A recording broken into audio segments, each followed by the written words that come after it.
오늘 이 시간 함께 나누실 하나님 말씀은 주보 본문에서 바뀌었는데요. 갈라디아서 5장 22절과 23절, 요한복음 17장 13절, 히브리서 12장 2절의 말씀입니다. 스크린을 보시고 한 목소리로 합독하여 읽도록 하겠습니다. 오직 성령의 열매는 사랑과 희락과 화평과 오래 참음과 자비와 양선과 충성과 온유와 절제니 이 같은 것을 금지할 법이 없느니라. 지금 내가 아버지께로 가오니 내가 세상에서 이 말을 하옵는 것은 그들로 내 기쁨을 그들 안에 충만히 가지게 하려 함이니이다. 믿음의 주요 또 온전하게 하시는 이인 예수를 바라보자. 그는 그 앞에 있는 기쁨을 위하여 십자가를 참으사 부끄러움을 개의치 아니하시더니 하나님 보좌 우편에 앉으셨느니라. 아멘. 여러분, 1월 달 이제 1월의 마지막 주일이 되니까 금년에 우리 표가 되는 뒤에 있는 표 한 번 더 우리 오늘까지만 같이 한번 외치고 시작됐으면 좋겠습니다. 다 같이 시작. 오직 성령으로. 자, 오직 성령으로. 하나님을 믿는 모든 사람들, 예수 그리스도를 구세주로 영접하고 하나님을 믿는 모든 사람들에게 분명히 성경은 하나님의 영, 성령이 임하여서 그 성령님과 함께 이제 내 안에 주 안에 있는 나에게 딴 근심이 있으랴, 우리가 지금 찬양을 들었잖아요. 내 앞길 멀고 험해도 주님만 따라가리. 또 주님이 그럼 어떻게 지금 천국에 하나님 우편에 계신다고 성경은 말씀하고 있는데 내가 주님을 따라간다는 것이 무엇인가? 하나님이 우리 주 예수 그리스도께서 지금 자신의 영으로, 성령으로 우리와 함께 하신다는 겁니다. 그래서 저와 여러분들은 이 성령을 따라 살 수가 있는 것이에요. 성령의 사람들이 되어야 하는 것입니다. 특별히 금년에는 우리가 이제 표를 우리 이 표로 비전을 삼고 성령에 대해서 아는 것, 성령에 관하여서 아는 것으로 그치지 말고 성령을 따라 사는, 성령을 경험하고 경험으로 알아가고 성령님과 함께 우리 믿음 생활 강건하게 할 수 있는 성령 충만한 사람들, 성령 충만한 교회가 될 수 있기를 예수님의 이름으로 축복합니다. 자, 그러기 위해서는 우리가 이제 성령님께서 믿는 자들에게 오셔서 제일 먼저 하시는 일에 우리가 주목을 할 수 있어야 돼요. 그것은 성령이 우리에게 오셔서 우리 안의 내면을, 우리 내면을 변화시키는 것입니다. 그렇죠? 이것이 성령님이 오셔서 가장 먼저 하시는 가장 근본적인 사역입니다. 그래서 예수님이 그 요한복음 3장에 보면은 너희가 거듭나지 아니하면, 제가 전에도 말씀드렸지만 너희가 거듭나지 아니하면 천국에 갈 수 없다. 그러니까 예수를 믿고 구원받는다는 것은 가장 기본적으로 거듭나는 것, 다시 태어나는 것, 성령 안에서 중생하는 것을 말씀하고 있습니다. 자, 거듭난다는 것은 우리의 노력으로, 힘으로, 종교로 되지 않습니다. 오직 성령으로 되는 것이죠. 그러면 성령이 오셔서 우리를 거듭나게, 중생하게, born again 하게 하신다는 것, 그것을 다른 말로 표현하면 우리를 변화시킨다 그 말이죠. born again, 다시 태어나게 하신다, 새롭게 하신다. 우리 안에 변화를 이루시는 성령님이 되시는 것이에요. 그러면 성령이 오셔서 우리 안에 가장 먼저 근본적으로 하시는 것이 우리 안에 변화라는 것을 생각할 때 우리도 성령을 따라 사는 사람들, 성령 충만한 사람들이 되기를 사모한다면은 성령께서 내 안에 이루시는 변화를 사모해야 한다는 것입니다. 그래서 저는 지난주부터 성령의 9가지 열매, 성령과 내면의 변화, 우리 안에 이루시는 9가지 열매 시리즈 설교를 시작했고, 지난주에는 첫 번째 성령의 열매인 사랑에 대해서 말씀을 드렸고, 오늘은 두 번째 열매인 기쁨에 대해서 말씀을 드리고 싶습니다. 자, 그런데 성령의 열매로 우리가 기쁨을 알려면은 한 가지 우리가 처음부터 이렇게 확실히 하고 하나님의 그 기쁨에 대해 생각해 볼 필요가 있습니다. 여기서 말씀하시는 기쁨이 과연 무엇인가? 우리는 보통 이 성령의 열매 중에 기쁨, 또 성경에서 항상 기뻐하라, 내게 샘솟는 기쁨을 주신 하나님, 이러한 말씀을 우리가 묵상할 때마다 우리가 무슨 기쁨을 생각하냐 하면은 내가 원하는 기쁨, 내가 추구하는 기쁨, 내가 찾고 있는 기쁨을 생각할 경향이 많아요. 그러할 때가 많이 있습니다. 그런데 여기서 하나님이 말씀하시는 기쁨이란 성령의 열매, 우리 안에 계시는 하나님의 영, 예수 그리스도의 영이신 그 성령으로서 그분의 성품을 우리 안에 이루시는 열매 중, 선물 중에 하나가 기쁨이다라고 생각을 하면 이것은 내가 찾는 기쁨이 아니에요. 이것은 하나님의 기쁨, 예수님의 기쁨, 내 안에 계신 예수님이 누리시고 있는 그 기쁨의 열매라는 것을 우리가 알아야 합니다. 자, 우리가 한 구절을 보겠는데 우리가 오늘 같이 본 말씀 중에 요한복음 17장 13절이 있습니다. 우리 한번 같이 다시 읽어볼까요? 지금 내가 아버지께로 가오니 내가 세상에서 이 말을 하옵는 것은 그들로 내 기쁨을 그들 안에 충만히 가지게 하려 함이니이다. 자, 이 기도는, 이 말씀은 이제 예수님께서 아버지께 기도하는 그러한 내용인데요. 이제 예수님께서 십자가에 달려 죽으시기 전에 제자들을 위해 기도하시면서 이 기도를 올려드렸습니다. 여기서 무슨 기도를 하시냐 하면은 하나님, 이제 내가 세상에서 떠나게 될 때 그들에게, 내 제자들에게 나의 기쁨을 그들 안에 충만하게 하옵소서.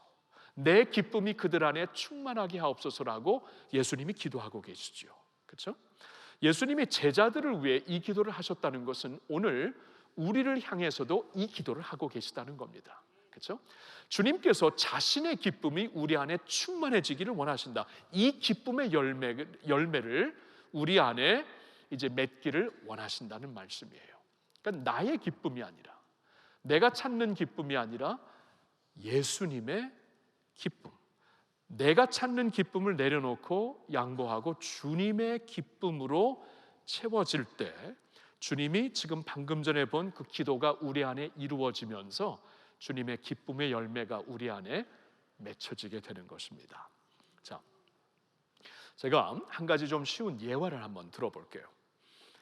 이제 내가 찾는 기쁨이 아니고 주님의 기쁨이 되어서 그 기쁨으로 변화되는 이 말씀을 우리가 좀 잘 이해할 수 있도록 쉬운 예화를 하나 들겠는데, 제가 이제 가정의 여행을 제가 이제 우리 집에서 가정의 여행을 계획합니다. 지금은 뭐 아이들이 다 자라서 흩어져 있고 또 하나는 결혼했기 때문에 1년에 한 번 모이기도 굉장히 힘들어요.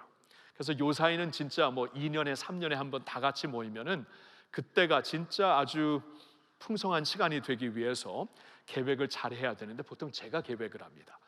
요새는 좀 달라졌는데 하여튼 그동안 제가 쭉 계획을 했는데, 계획을 하면서 제가 어떠한 생각을 하며 가정여행을 계획하냐 하면은 제가 기뻐하는 대로 제가 이제 가정여행을 계획하더라고요. 근데 제가 기뻐하는 여행은 무작정 많이 보는 겁니다. 무작정 많이 보는 거예요. 왜냐하면 어느 새로운 곳에 여행을 가서 많이 봐야 본전을 뽑잖아요. 그렇죠? 본전을 뽑아야 되기 때문에 저는 하여튼 무작정 많이 봐야 돼요. 새로운 지방을 방문한다던가 아니면 새로운 나라를 가면은 그곳에 있는 박물관을 다 봐야 되고, 그곳에 있는 역사적인 사이트를 다 들려봐야 되고, 또 역사에 대한 그 내용도 다 읽어야 되고, 그렇죠? 하여튼 하루에 맥시멈으로 채우는 것이 제가 이제 계획하는, 제가 기뻐하는 여행의 계획입니다. 그러니까 꼭 누가 갔냐면 한국 여행사 체질이에요. 한국 여행사 체질. 그냥 마음껏 돌리잖아요. 그냥 새벽에 일어나게 해서 밥도 그냥 제대로 안 주고 막 무작정 돌리면서 사진 찍고 다음 장소로 가고, 이러한 그 한국 여행사 체질이 제가 기뻐하는 여행의 모습입니다. 제가 그렇게 항상 여행을 계획했었는데, 처음에는 이제 아내도 잘 따라줬고 남편이 좋아하니까 따라주고 아이들도 어렸으니까 따라줬는데, 이제 문제는 아이들이 커가면서 그건 아빠가 좋아하는 거지 우리가 좋아하는 여행이 아니라 그러더라고요. 그리고 아내도 사실은 그렇게 막 정신없이 보는 것을 좋아하지 않아요. 좀 이렇게 정서적으로 여행을 하더라도 이제 좋은 곳에 한두 군데를 보고, 그래서 저희 아내에게 여행을 갈 때 좋은 곳이 하나 있는데, 꼭 필요한 곳이 있는데 예쁜 카페입니다. 카페. 저는 예쁜 카페가 그렇게 중요하지 않거든요. 저한테는 그냥 바가지에 수돗물 그냥 받아 먹어도 저는 괜찮은데요. 근데 하여튼간 카페가 그렇게 중요해요. 근데 저한테는 그건 너무나 시간이 아까워 죽겠어요. 그렇죠? 이렇게 앉아 있는 것이. 그런데도 이것은 이제 아내의 또 그리고 딸 녀석의 그런 기쁨이더라고요. 그러면서 언젠가 내가 좋아하는 것이 내 기쁨이 가정의 기쁨이 아니구나. 그러면서 어느 순간부터는 이제 가정의 기쁨에 맞춰가기 시작합니다. 이렇게 나의 기쁨을 내려놓고 양보하고 맞춰가기 시작합니다. 그래야죠. 왜냐하면 이 나이쯤 되면은 아내가 아침에 곰탕 끓여놓고 나갈 수 있거든요. 그럼 큰일 나잖아요, 그렇죠? 저도 몰랐는데 우리나라 와서 그게 아주 비극이라 그러더라고요. 아침에 곰탕 끓여놓고 어디 간지 모르면 큰일 나는 거예요. 저한테도 그럴 수가 있기 때문에 이제는 그러면 안 되죠. 그래서 이제 여행을 아내가 기뻐하는 게 무엇일까? 아이들이 기뻐하는 것이 무엇일까? 그쪽에 맞춰서 여행을 하기 시작합니다. 근데 그 기쁨이 더블이 되더라고요. 전에는 내가 그냥 마음껏 그냥 무작정 많이 보고 그냥 돌아와서 뻗는 것이 저의 기쁨이었거든요. 오늘 본전 뽑았다, 이게 기쁨이었는데 사실 남는 건 없어요. 정신만 없이. 근데 이런 식으로 이렇게 가족들의 템포와 페이스를 맞춰서 이렇게 정말 중요한 데를 몇 군데 이렇게 특별히 뽑아서 여행을 하다 보면은 많이 남더라고요. 추억도 많이 생기고 가족들의 기쁨이 있어서 그런지 항상 이렇게 더 즐거운 여행이 되더라고요. 이 기쁨이 더블이 되고요. 그리고 더 중요한 것은 제가 바뀌더라고요.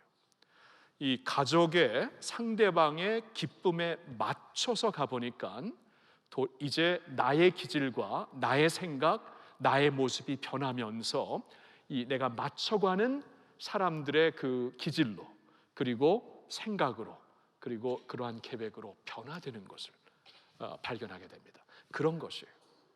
우리가 보통 성경에서 기쁨을 생각하면서 많이 어떻게 우리가 실수를 하냐면은 이것은 내가 원하는 기쁨, 내가 찾고자 하는 기쁨, 내가 누리고 싶어하는 기쁨을 우리가 계속 이제 강조하면서 초점을 두고 하나님의 말씀을 묵상할 수가 있어요. 그런데 그렇다고 우리에게 기쁨이 충만해지던가요? 그 기쁨의 열매가 내 안에서 솟아오르는 주님의 기쁨이 되고 열매가 주님의 성품이 되던가요? 절대 그러지 않습니다. 그런 식으로 우리가 기쁨을 계속 생각하다 보면은 어느 순간에 기쁨이 다 메마르고 신앙생활하면서도 주님의 기쁨을 전혀 모르고 우리가 믿음 생활 할 수도 있는 것입니다. 그런데 예수님이 우리가 조금 전에 본 말씀에서 기도하신 대로 나의 기쁨이 저들에게 충만해지기를 원합니다. 주님의 기쁨으로 우리가 대신 맞춰질 때 그 기쁨을 내가 주목하면서 나의 삶을 맞춰서 살 때 주님의 기쁨이 우리 안에 충만해지고 우리의 성품의 변화가 일어나는 것이고 우리 내면의 변화가 예수님의 기쁨에 따라서 이루어지는 것입니다. 여러분, 우리가 이제 그 악기를 다루다 보면은 조율을 하죠. 사운드를 조율을 하죠. 원래 사운드, A 사운드를 딱 틀어놓고 바이올린부터 모든 악기들이 그 조율에 맞춰서 악기를 튜닝을 합니다. 그렇죠? 우리의 삶도 그래야 된다는 것이에요. 우리의 삶을 성령님께, 예수님께 맞춰서 튜닝을 해야 돼요.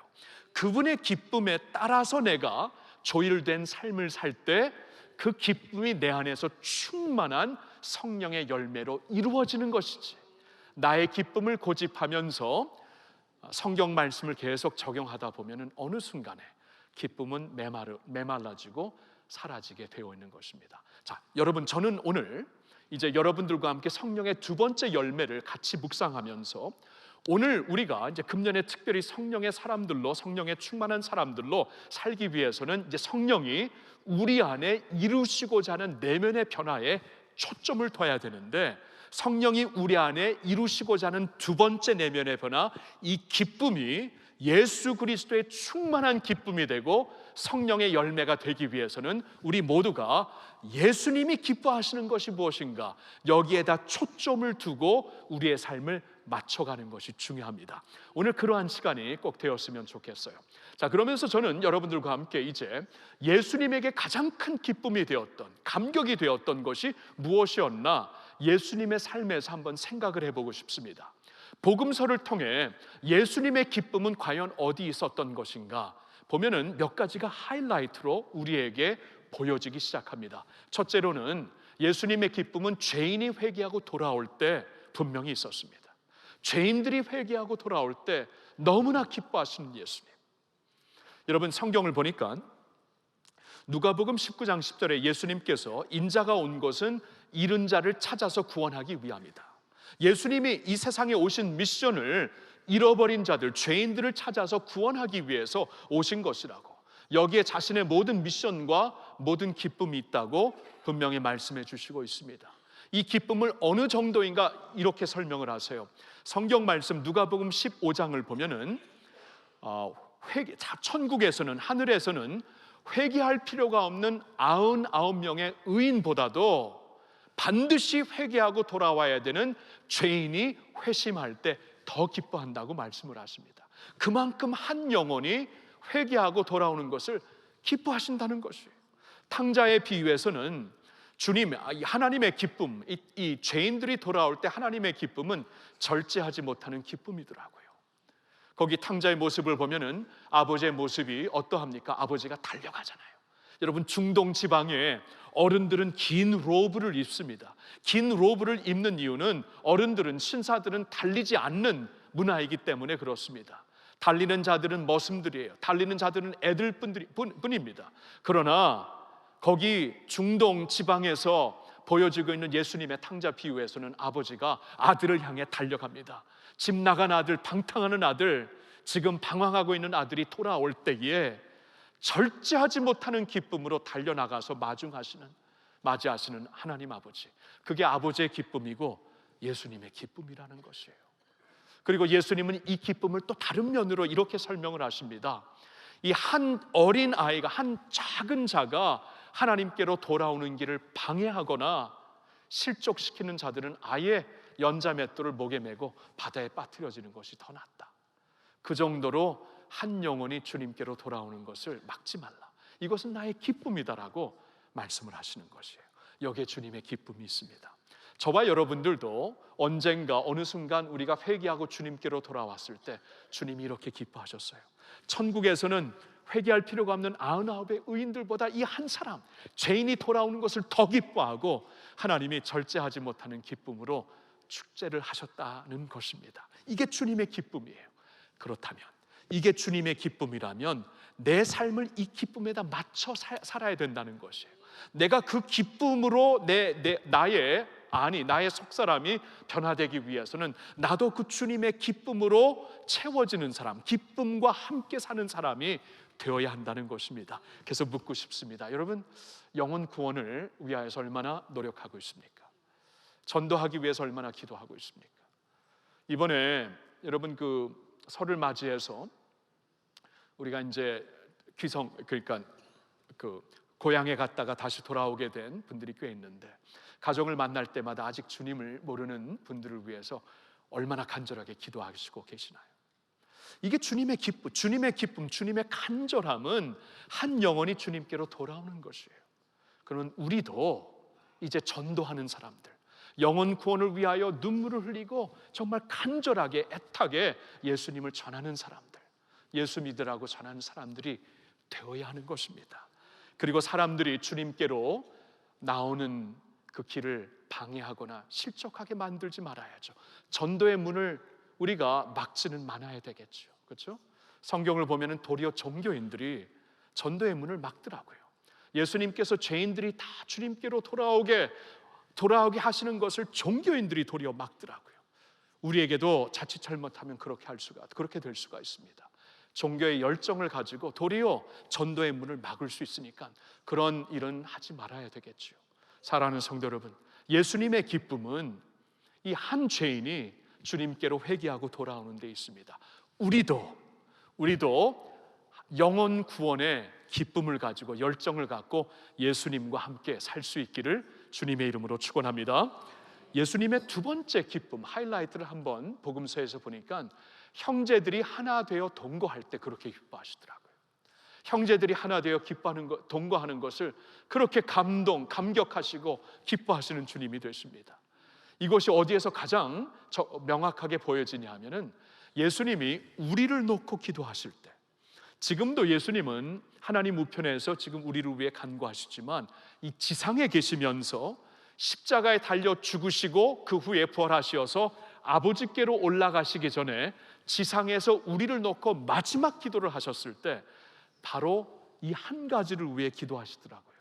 우리가 믿는 주님의 백성들이 하나가 되어 동거하게 되는 것을, 연합되는 것을 위하여 기도하신 것을 우리가 볼 수가 있습니다. 제가 한번 읽어볼게요. 요한복음 17장 21절 22절을 보면 예수님이 이렇게 우리를 놓고 기도를 하십니다. 아버지요, 아버지께서 내 안에, 내가 아버지 안에 있는 것 같이 그들도 다 하나가 되어 우리 안에 있게 하사 세상으로 아버지께서 나를 보내신 것을 믿게 하옵소서. 내게 주신 영광을 내가 그들에게 주었사오니 이는 우리가 하나가 된 것 같이 그들도 하나가 되게 하려 함이니이다.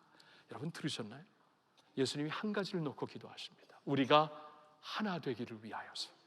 그만큼 우리를 위해 한 가지를 놓고 기도하실 만큼 여기에 주님의 기쁨이 있다는 것입니다. 잊지 마셔야 돼요.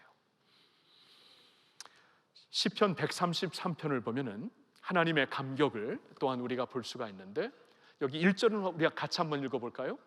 보라, 형제가 연합하여 동거함이 어찌 그리 선하고 아름다운고. 여기 하나님의, 주님의 감탄사가 들려지고 있죠. 보라, 여기 한번 봐라.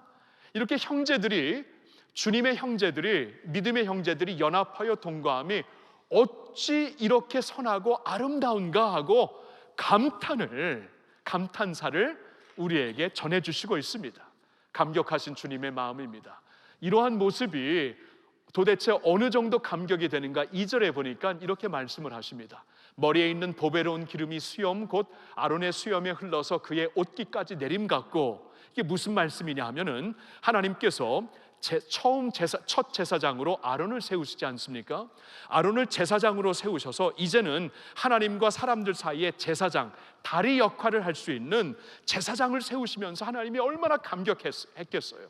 이제 죄인들이 하나님과 회복되며 화목될 수 있는 길을 열어주시는데, 그래서 하나님은 정말 감격하시면서 제사장 아론을 이렇게 기름 부어 세우시는데, 이 하나님의 기름 부으심의 감격처럼 형제들의 연합되고 동거함이 이렇게 하나님께 감동이 된다, 그 말씀이에요. 3절을 보세요. 3절을 보면 헐몬의 이슬이 시온의 산들의 내림 같도다. 여러분, 헐몬산은 이스라엘 그 북쪽에 있는 산인데요, 1년 12달 눈으로 덮여 있습니다. 굉장히 높은 산입니다.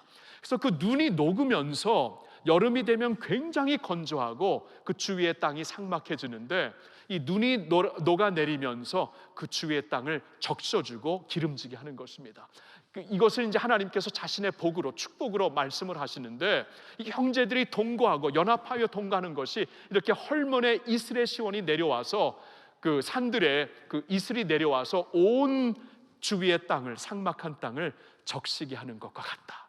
이것은 하나님의 축복이다라고 말씀을 하시는 것입니다. 여러분, 이렇게 형제들의, 성도들의 하나됨을 주님이 기뻐하셔요. 주님이 감탄하시고 있습니다. 주님이 하나 되게 하시는 것을 열심히 지키고 있으신가요? 여러분, 생각하면은 우리를 나누고 많은, 우리를 나뉘게 하고 많은 요소들이 참 많습니다. 우리의 생각이 다르죠. 우리의 시점이 다르죠. 견해가 다르죠. 또 성향이 다릅니다. 그리고 요사이처럼 우리나라에 정치적으로 예민한 때가 어디 있습니까?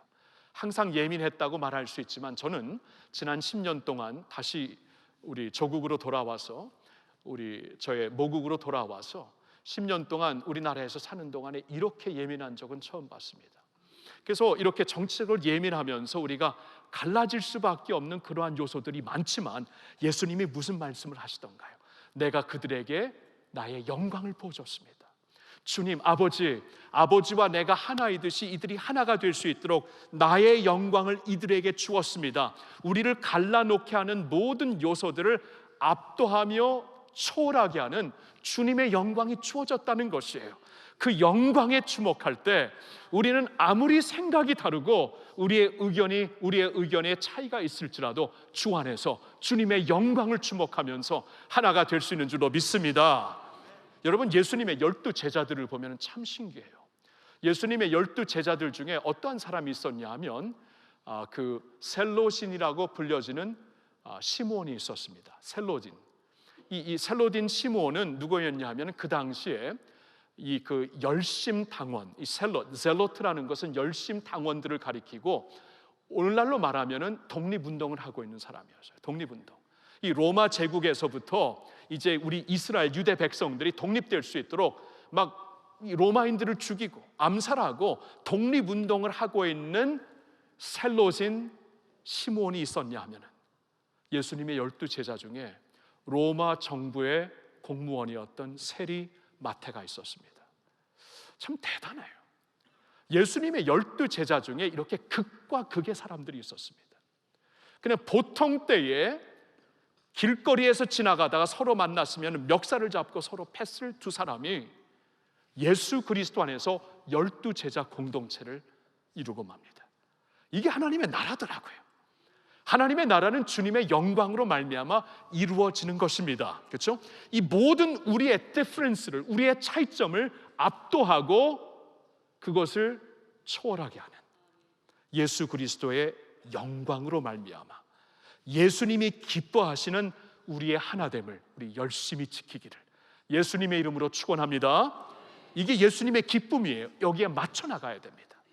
예수님의 기쁨 세 번째 하이라이트는 우리가 전적으로 믿음으로 헌신하며 순종하는 모습을 보시면서 너무나 감격하시더라고요. 자, 예수님이 기뻐하시는 것은 우리의 믿음입니다. 믿음이 없이는 하나님을 기쁘시게 할 수 없나니, 자, 히브리서 11장 6절의 말씀이죠. 이 믿음을 보시고 하나님께서, 주님께서 기뻐하시는데, 이 주님이 기뻐하시고 감격하시는 믿음은 그냥 식상한 믿음이 아닙니다. 그냥 표면적인 믿음, 종교적인 믿음이 아닙니다. 주님께서 기뻐하시고 감동을 받으시는 믿음은 전적인 믿음, 계산 없이 믿음으로 헌신하며 순종하는 믿음이더라고요. 여러분, 복음서에서 예수님이 이렇게 와 이런 믿음을 처음 봤다 하면서 가리켰던 백부장이 생각이 납니까? 이 백부장, 로마 군대의 백부장이었는데 장교였죠. 근데 이 사람을 보면서 야, 내가 이스라엘 사람들 중에서도 이러한 믿음은 본 적이 없다 하면서 주님께서 감격을 하시지 않습니까? 근데 그의 믿음이 어떠한 믿음이었냐면 전적인 믿음이었습니다. 예수님 앞에 그가 이렇게 고백을 합니다. 예수님, 주님, 저도 장교인데 장교로서 한마디가 떨어지면 부하들이 그대로 움직입니다. 그러나 당신은 주님이 아니십니까? 주께서 말씀하시면 말씀대로 될 줄로 저는 알고 그대로 믿습니다. 전적인 믿음이었어요. 예수님, 와 이런 믿음 나 처음 봤다. 제자들에게 나는 너희들에게서도 이런 믿음 처음 보지 못했다. 이런 전적인 믿음으로 주님이 기뻐하시고 감탄하시더라고요. 그리고 여러분, 마르다의 동생 마리아가 기억이 납니까? 마리아는 일평생 자신이 모았던, 이렇게 모은 그 자신의 돈으로서 준비한 이렇게 값비싼 향유가 있었죠. 나드병에 들어있던 값비싼 향유. 그러니까 역사를 보니까 이건 그 히말라야, 인도 그 북쪽에 있는 히말라야 산에서만 나는 나드병에 집어넣은 그 굉장히 값비싼 향수였다고 합니다. 이 향수를 예수님 앞에 완전 어느 날 깨트려서 주님께 붓습니다. 제자들이 그 모습을 보면서 야, 너 정신 나갔구나. 너 이렇게 바보 같은 짓을 하니? 너 이렇게 낭비하면서 이게 무슨 헌신이야 하면서 막 마리아를 나무랐더니 예수님이 어떻게 하시던가요? 제자들을 막으시죠. 그만둬라. 마리아는 나에게 아름다운 일을 했다. 영어로 보니까 She's done a beautiful thing to me. 나에게 beautiful한 일을 한 것이다. 행동을 한 것이다. 그러면서 얼마나 주님께서 감동을 받으시는지, 이제 마리아가 한 일을 천국의 복음이 전파되는 곳마다 이해했던 행동이 다 꼭 같이 전파되어야 된다. 그래서 복음서마다 이 마리아의 옥합 깨트린 그 말씀이 있는 것이에요. 제자들이 그것을 기억했던 것입니다. 자, 예수님은 여기서 마리아의 귀한 믿음을 보았죠. 마리아가 그때 예수님께 이렇게 모든 것을 부어서 주님을 축복했던 것은 마리아는 예수님의 죽으심을 보았기 때문입니다. 예수님이 이제 곧 나를 위해서, 자신을 위해서 죽으실 것을 아셨어요. 모든 죄인들을 위해 십자가에 달려 대신 죽으실 것을 아시고, 제자들은 지금 예수님이 내가 너희들을 위해서, 인류를 위해서 죽겠다라고 몇 번 말씀하셨지만 제자들은 자신들이 생각하고 있는 것만 생각하고 있었지 예수님의 죽으심에 대해서 묵상하지 않고 있었습니다. 이제 예수님이 예루살렘에 들어가시면 왕이 될 것이고, 왕이 되면 누가 주님 우편에 누가 좌편에 서게 될 것인가 서로 자리다툼을 하고 있었어요. 그랬던 제자들인데 예수님의 죽음에 대해서는 전혀 생각 안 하고 주님의 영광, 자신의 영광만 생각했던 제자들인데, 지금 이 한 여인이, 마리아가, 너무나 그때 10대 여인이었겠죠. 이 10대 그 어린 소녀가 예수님의 죽으심을 알고 내 장례를 위하여 준비한 것이다, 예수님이 알았던 것이었거든요. 이렇게 나를 위해 모든 것을 부어주신 예수님께 나도 계산 없이 주님께 모든 것을 부어드리고 헌신하며 순종하며 살겠다, 이 믿음을 귀하게 보셨어요. 얼마나 귀하게 보셨는지 이건 복음 그 자체다라고 말씀을 하실 정도였습니다. 여러분, 여기에 주님의 기쁨이 있어요. 전적인 믿음, 계산 없는 믿음으로 순종하며 헌신하는 것, 이것이 주님의 기쁨이었어요. 그럼 이 기쁨에 우리의 삶을 맞춰 나가야 되지 않을까요? 그렇죠? 여러분의 믿음은 어떠합니까? 현대인들의 믿음은 굉장히 계산적이에요. 계산적이고, 이렇게 나에게 돌아오는 것이 무엇인가, 나에게 유익이 무엇인가 계산을 하면서 주님을 믿고 따르는 경향이 있습니다. 그것은 주님의 기쁨이 되지 못합니다. 믿음이라는 것은 그냥 그 말 그대로 그냥 믿는 거예요. 전적으로 믿는 것, 어린아이처럼 믿는 것. 어렸을 때 우리 아이들이 층계에서 이렇게 확 저한테 점핑을 합니다. 아빠가 반드시 나를 잡을 거야, 반드시. 그냥 여기서 그냥 뜁니다. 이렇게 요사이도 이제 우리 주일학교 아이들 보면 이렇게 막 뛰어서 오는 애들이 있어요. 목사님이 반드시 나를 붙잡아 줄 것이다. 모르겠어요. 이제 그렇게 믿음으로 하는 어린아이의 믿음이죠. 그렇죠? 어른들은 그렇게 못합니다. 계산을 하니까 나를 잡아줄 수 있는 분인가, 내가 이렇게 하다가 나만 그냥 다치는 게 아닌가, 우리가 굉장히 계산을 하죠. 여러분, 믿음은 그런 게 아니에요. 전적으로 신뢰하고 계산 없이 순종하며 헌신하는 믿음입니다. 이러한 믿음이 금년에 특별히 이제 주님의 기쁨에 맞춰서 살면서 그분의 기쁨이 내 안에서 이루어지는 주님의 성품이 되려면은 그 기쁨을 맞춰서 내가 튜닝해서 그분께 다가가야 됩니다. 그 기쁨, 주님께서 기뻐하시는 그 믿음, 그러한 전적인 믿음이 우리 안에 금년엔 특별히 더 보여줄 수 있기를 예수님의 이름으로 축복합니다. 마지막으로 네 번째로 예수님의 기쁨을 보니까 이것이 하이라이트가 됩니다. 우리가 주님과 나누는 친밀함의 기쁨이에요. 주님과 함께 나누는 친밀함의 기쁨. 이게 왜 그러냐 보니까 주님은 자신을 소개하실 때, 우리와 자신의 관계를 설명하실 때 신랑과 신부의 관계라고 말씀을 하십니다. 신랑과 신부의 관계. 여러분 기억나시나요? 이 복음서에서 종교 지도자들이 예수님께 찾아와서 한 가지 질문을 하죠. 왜 당신의 제자들은, 예수님이 이제 막 사역을 시작할 무렵이었는데 왜 당신의 제자들은 금식하지 않습니까? 우리 랍비들의 제자들은 금식하고 세례 요한의 제자들도 금식하는데 왜 당신의 제자들은 금식을 안 합니까? 그때 예수님이 이렇게 말씀을 하시죠. 그들이 지금 금식을 안 하는 이유는 신랑, 자신을 가리켜 신랑이 그들 옆에 있기 때문이다. 신랑이 그들 옆에 있는데 신부가 지금 슬퍼하고 금식할 때냐? 언젠가는 신랑이 떠날 날이 올 터인데 그때는 금식하게 되리라. 그러니까 처음부터 예수님은 자신과 제자들의 관계를, 주님의 백성들의 관계를 신랑과 신부의 관계로서 설명을 해주셨습니다. 예수님이 처음으로 자신의 표적을 보였던 곳이 어디였죠? 가나 마을의 혼인잔치였죠. 혼인잔치. 여러분, 예수님께서 수많은 장소에서 자신의 능력을 처음으로 보여주실 수 있는 수많은 장소가 있었는데 특별히 혼인잔치를 통해서 그러한 모습을 보여주셨다는 것이 저는 의미가 있다고 봅니다. 이건 우연이 아니라고 봅니다. 이것은 주님께서 분명히 나중에 성경에 안 나와 있기 때문에 주님께 여쭤봐야 될 것 같은데, 저는 그냥 그렇게 믿어요. 이것은 주님께서 어느 날 이제 당신의 십자가 사역으로 인해 구원받아 천국 백성이 될 모든 백성들과 천국에서 누리실 천국의 하늘나라의 혼인잔치를 바라보면서, 주님과 백성들의 혼인잔치를 바라보면서 이 지상에서도 자신의 능력을 처음으로 발휘하고 보여준 것이 혼인잔치가 아니었나. 저는 이렇게 매칭을 그냥 저 나름대로 하고 있습니다. 분명히 이건 우연이 아니었을 것이다. 왜냐하면 신랑과 신부의 관계로 자신과 우리의 관계를 보셨기 때문이지요. 아니나 다를까 성경을 계속 보면은 에베소서 5장에 교회를 가리켜 예수님의 신부라고 합니다. 마침내 주님께서 말씀으로 깨끗게 하여 영광스럽게 세워주실 주님의 신부가 주님의 교회, 우리들이라고 말씀을 하십니다. 성경의 마지막 책인 요한계시록의 끝부분을 보면은 천국의 혼인잔치로서 계시록의 말씀이 결론을 짓게 돼요. 이 천국이 어떠한 곳인가?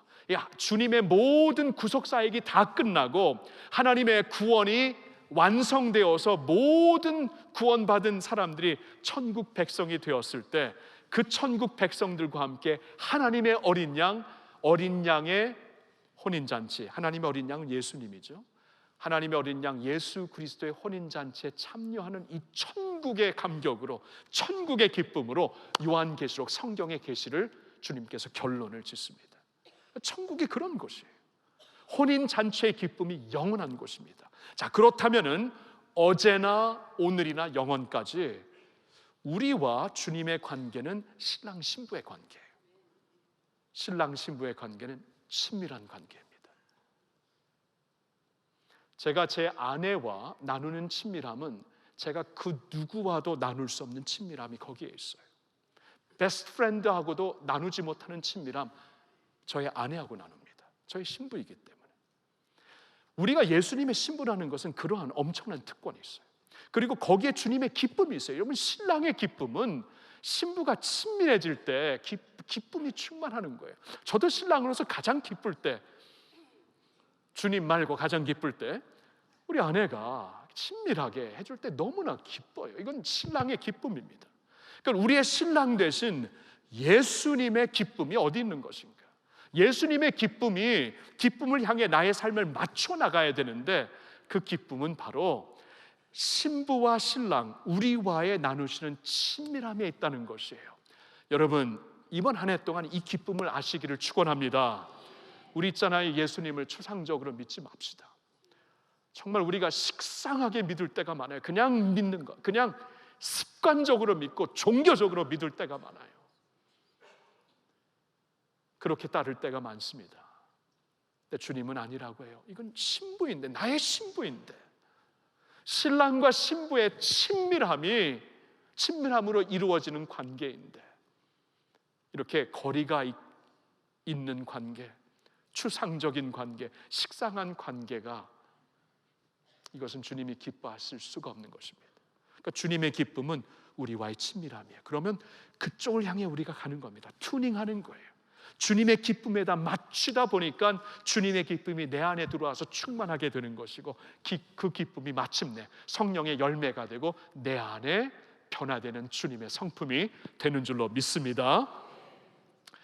말씀을 거두면서 오늘 본문으로 봤던 히브리서 12장 2절을 우리 같이 한번 읽어보겠습니다. 같이 읽습니다. 믿음의 주요 또 온전하게 하시는 이인 예수를 바라보자. 그는 그 앞에 있는 기쁨을 위하여 십자가를 참으사 부끄러움을 개의치 아니하시더니 하나님 보좌 우편에 앉으셨느니라. 아멘입니다. 믿음의 주여 온전케 하시는 이 예수를 바라보자는 겁니다. 매 순간 주님을 바라보면서 그분께 나의 삶을 맞춰 나가자는 거예요. 그분을 바라보며 맞춰 나갈 때 어떠한 모습이 특별히 보입니까? 그분의 기쁨이 여기 있어요.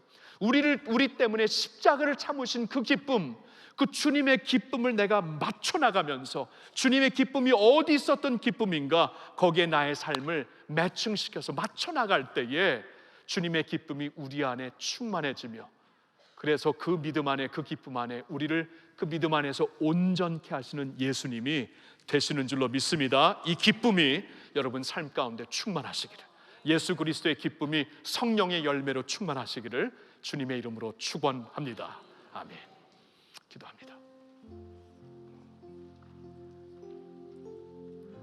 아버지 하나님, 오늘은 성령의 두 번째 열매를 생각해 보았습니다. 우리에게 허락하신 성령님이 우리 안에 이루시는 두 번째 내면의 변화를 생각해 보았어요. 그것은 기쁨이라고 말씀하시는데 솔직히 저희들 가운데는 기쁨이 메마른 지 오래된 그러한 성도들도 많습니다. 아버지, 그동안 나의 기쁨, 내가 원하는 기쁨, 내가 찾는 기쁨으로 채워지려고 노력하지는 않았는지요? 오늘 말씀을 통해서는 그게 아니고 예수님의 기쁨이 내 안에 충만해져야 된다라는 말씀을 들었어요. 이제는 예수님이 기뻐하시는 그 기쁨을 향해 나의 삶을 튜닝하며 맞춰나가며 살 수 있는 저희들 모두가 되기를 원합니다. 예수님의 기쁨 영혼 구원에 있었지요. 우리도 영혼들의 구원을 위하여 간절한 마음을 갖고 또 전도하며 기도할 수 있는, 또 그들이 주님께로 나오는 복음의 전도의 길을 막지 않는 그러한 삶을 살기를 원합니다. 주님의 기쁨은 우리 믿음의 형제들이 연합하는 데 있었지요. 우리도 이제는 우리를 갈라놓는 요소들에 주목하는 것이 아니라 이 모든 것을 능가하고 초월하게 하시는 주님의 영광을 같이 주목하면서 우리 주 안에서 하나 되는 일에 힘쓰게 하여 주시옵소서. 주님의 기쁨은 또한 우리의 전적인 어린아이와 같은 믿음이라고 알려주시니 감사합니다. 하나님이 이 믿음을 소망합니다. 금년 한 해 동안 이러한 어린아이의 믿음을 갖고 주님 주목하며 주님께 헌신할 수 있는 저희들이 될 수 있기를 원합니다. 그리고 우리를 신부 삼아 주셨기 때문에 우리가 주님과의 친밀한 관계를 누릴 때에 주님이 거기에서 기뻐하시고 우리의 기쁨도 있을 줄 압니다. 주님, 예수님과 친밀하게 주님의 마음을 알며 생각을 알며 말씀을 통해 예배를 통해 성령 안에서 예수님과 친밀한 삶을 늘 추구하는 저희들 모두가 되게 하여 주시옵소서. 그러한 자리로 주님 우리 할렐루야 교회 성도들을 이끌어 주시고 그래서 그 안에서 변화되는 주님의 백성들 되게 하여 주시옵소서. 성령님 감사합니다. 오셔서 마음껏 우리 안에 변화를 이루어 주옵소서. 우리 주 예수님의 이름으로 감사드리며 기도하옵나이다. 아멘. 아멘. 우리 주님의 우리의 기쁨이 되시는 주님께 영광 올려드립니다. 할렐루야.